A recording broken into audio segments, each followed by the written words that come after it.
पिछले 12 वर्षों से हम लोगों ने देखा है कि जिस राज्य में भी चुनाव होता है मोदी जी और अमित शाह को वही राज्य दिखाई देता है।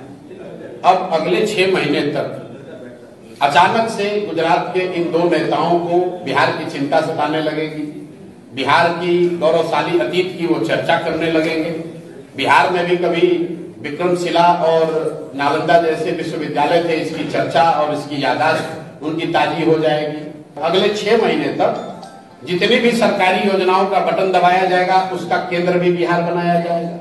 जो योजना पहले से चल रही है, हर 3 महीने पे किसानों को स्वनिधि का पैसा भेजा जाता है, वो बटन दबाने के लिए मोदी जी बिहार में ही आकर दबाएंगे। लेकिन नवंबर के बाद ये दोनों लोगों को फिर बिहार कभी अगले 6 साल तक दिखेगा नहीं, क्योंकि तब तो बिहार उनके लिए सिर्फ मजदूर का सप्लाई केंद्र है। अच्छा तो तब होता जब अमित शाह जी घोषणा कर दें कि अगले 2 साल, 4 साल, 5 साल में बिहार से मजदूरों का पलायन, जो गुजरात के फैक्ट्रियों में, मोरबी में, सूरत में जो लड़के इस गर्मी में 12-15 हजार रुपए में नौकरी मजदूरी कर रहे हैं और गुजराती लोग उन फैक्ट्रियों के मालिक हैं, अमित शाह जी ये घोषणा कर दे उन बच्चों को भी, जो गुजरात के मजदूरों को मजदूरी मिल रही है, उतनी मजदूरी तो कम से कम बिहार के बच्चों को दिलवाओ। ये बात यहाँ बिहार में कभी चर्चा नहीं होती है। हम लोग ये सब कहते हैं कि यहां से लोग बाहर मजदूर जाते हैं, लेकिन गुजरात के मजदूरों को उसी फैक्ट्री में जो पैसा मिल रहा है और बिहार के मजदूरों को जो फैक्ट्री में पैसा मिल रहा है, उसमें जमीन आसमान का फर्क है। अच्छा तब लगेगा जब अमित शाह जी बताएं कि गुजरात के जो बड़े उद्योगपति हैं उनमें से कितने लोग बिहार में उद्योग लगाएंगे। पिछले 12-15 साल में तो लगाया नहीं।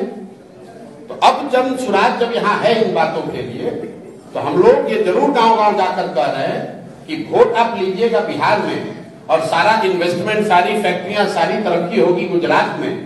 ये नहीं चल सकता है। गुजरात में की तरक्की हो, हमें कोई, हम लोग को उससे दिक्कत नहीं है। गुजरात में बुलेट ट्रेन बन रहा है।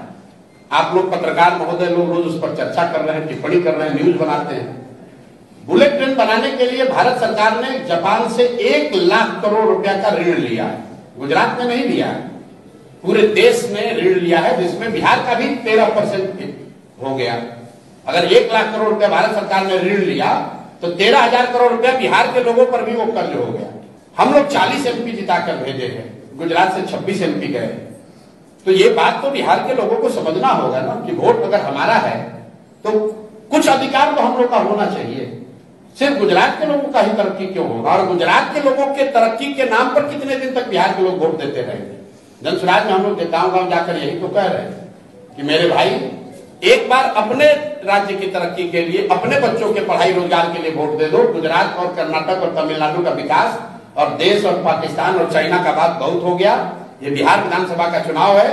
बिहार की तरक्की के लिए, बिहार के बच्चों के पढ़ाई रोजगार के लिए वोट दीजिए। तो अमित शाह जी जब आएंगे तो आप लोगों को मौका लगे तो सवाल पूछिएगा कि पिछले 15 साल में केंद्र में उनकी सरकार है, कितनी फैक्ट्री बिहार में लगी है।